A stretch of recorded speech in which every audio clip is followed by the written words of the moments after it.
السلام علیکم و رحمت الله. و علیکم السلام و رحمت الله. حضرت مفتی جان بابا خواب شما؟ الحمدلله فضل خدا سلامت باشید. ماشاءالله. یک سوال داشتم اگر مرحمت. از نگاه شریعت غیبت چگونه است موجود؟ سلامت باشید. بخیر برکت. دیگر سوال ندارید؟ رحمت. سلامت باشید. از نگاه شریعت یعنی یکی از گناه‌های کبیره است غیبت. چی غیبت؟ چی دروغ؟ گناه کبیره است. یعنی باید که انسان مسلمان باید پرهیز کند. لبید. سلام علیکم و رحمت الله. و علیکم السلام و رحمت الله و برکاته. حضرت جان نازنین سازین. الحمدلله فضل خدا سلامت باشید. شما برنامه مستقیم هستین. سلامت باشین. سوال داشتیم حضرت. مرحمت. امروز ها بعض انسان ها را میبینیم سخن بیهوده زیاد میگن، زبانشون به همین سخنهای دروغ و غیبت و عودت کرده میگن. ای کدام طایفه انسان ها زیادتر سر میزن و برای همین دروغ و غیبت مقصد نجات یافتن باید چیکار کنیم؟ سلامت باشید. خدا خیر برکتی. سلامت باشید. موفق باشید. چگونه؟ یعنی این خصلت است. یعنی نفس عادت گیرنده است، انسان عادت دهنده است. این نفس رو به هر چیزی که عادت بدهی به همون عادت میگیرد. اون عادتی هم معمولی و عادی و همه روزت میشه. تمام. یعنی خدای نکرده خدا نشان ندهد وقتی که انسان به دروغی عادت کرد بیهوده دروغ گفتن میگیرد. چرا؟ بخاطر که اون نفس رو عادت داده است. ولی به خاطر که این نکنه چیکار کنیم؟ ولی میگه چیکار کنیم؟ محمد علی رحمت الله علیه الرحمه، چمپیون جهان، چمپیون عصری بوکس، هر وقت که نفسش تقاضای یا دروغ یا غیبت یا زنا یا حرام یا حرج یا فسق یا فجور، نفسش وقتی که تقاضا میکرد میکشید نفسش چیکار میگه؟ گوگرده میزد میگه محمد علی طاقت این رو داری که او رو کیس نشونده است با عذاب جهنم. مسلمان باید که همیشه هر سخنی که میگوید قبل از اون که میگوید یا که یک مسئله دیگر در یاد مسلمان دائم باشد که همین کار رو من انجام میدهم پروردگار راضی هست یا نیست، یا همون دروغ یا غیبتی را کردنی هست یا هر کاری رو انجام دادنی هست قبل از اون که انجام میدهد یا قبل از اون که میگوید. باید فکر کند که همین سخنی رو من میگویم یا کاری رو انجام میدهم در همین روزگی پروردگار هست یا نیست. اگر در اون روزگی پروردگار باشد در اون خیر برکت است و سعادت است و عزت و سعادت دنیا و آخرت است. اگر در اون کار راضی نباشد ولی دروغگو هیچ وقت نمیگه من دروغگو هستم، نمیگه من دروغ گفتم، حتی پنهان میکنه دروغگویش رو. همون فاسق و فاجر هم یعنی عیب و علت و دیگر هیچ انسان عیب و علت خود رو آشکار نمیکند، پنهان میکند. چرا پنهان میکند؟ یا میداند که خدا و رسول خدا این رو دوست نمیدارد، مردم دوست نمیدارن، حذر پنهان میکند. حالا برای همین باید که پیش رو بیارد که باید چیکار کند.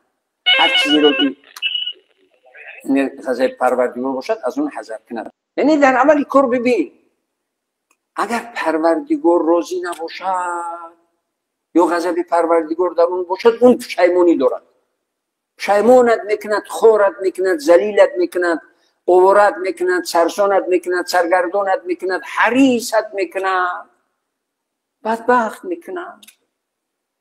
باید که انجام ندهی.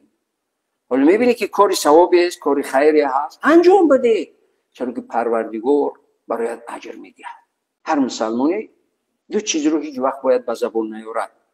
یکی نیکی‌های انجام دادهش رو به زبان نیارد که من با فلانی و با فلانی و با فلانی و این آن دیگر، حتی پدر، حتی مادر، حتی فرزند، حتی فرزندی پدر، فرزندی مادر، فرزندی پدر، نیکی کرده به زبان نیاری. هر وقت در ذهن چرخ زد الحمدلله خدا را شکر که نیکی کردم، تمام، که به زبان نیاری، نگوید پیش کسی. چرا؟ به خاطری که وقتی که به خاطر خدا کردید باید به کسی نگویید. به کسی گفتید در اون یا ریا یا عجب یا خودنمایی یا اینکه یعنی اجر و پاداش اون بر هم میخورن. ولی مدامی که همه این نیکی به خاطر خدا هست و همه این نیکی عبادت هست، چرا ما عبادت خود رو پیش کسی بگوییم؟ ما از این همه عبادت ها از پروردگار امید اجر نداری؟ داری. پس چرا پیش کسی دیگر بگوییم؟ این یک طرفی مسئله. طرف دیگری مسئله همه این نیکی‌هایی که کردیم میکنیم، این همه برای خودمون نیست. مادامی که برای خود ما هست، چرا به دیگر کس بگوییم؟ این یک نقطه. میخواهید که عزیزترین انسان، عزت با آبروترین انسان زندگی کنه در دنیا و آخرت. این دو مسئله رو هرگز به زبان نیارید. یکی نیکی‌های انجام داده، تمام نیکی عبادت است و تمام عبادت برای پروردگار است، خالصا لله است، باید به کسی نگویید. چیزی دیگری که باید به زبان نیارید چیست؟ این است که هر کسی ظلمت کرد، ضرر داد، خیانت رسانی، هیچ وقت به زبان نیار. حواله‌اش به پروردگار. نامش رو به زبانت نگیر. هر وقتی که در ذهنت چرخ زد بود، به پروردگار سپاریدم. خداوند خودش یا به خاطر پروردگار بخشیدم. پروردگار میگه در بنده من رو بخشیدی، تی یک انسان ضعیف، ناتوان، عاجز بخشیدی.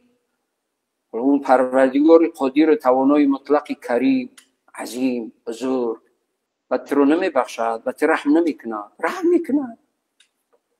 و خاطری که انا همون پروردگاری رحیم رحم کند، باید مسلمان همیشه به زبان نیارد. باید آمد الحمدلله.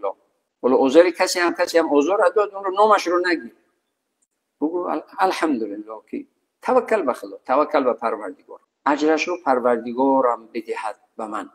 وقتی که نیکی انجام داده رو به کسی نگفتید، به دوستید که نیکی کرده بدید و رویش نکشیدید، همین دوست میماند و برعکس دوستتر و بهتر و خوبتر و مفیدتر میشود، یعنی بهترین دوست میشود. چرا هر نیکی که انجام دادید رویش نکشیدید؟ ولی اون دشمنی که عذرت داده بود هیچ وقت در هیچ کجا نامش که نگرفتید، دشمن به یک دوست تبدیل میشود. تمام.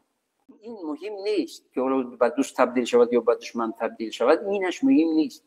مهم اساس و پروردگار میگه که به همین بنده ناتوانم کمک کرد، این بنده عاجزم، باید که من به این رحم کنم.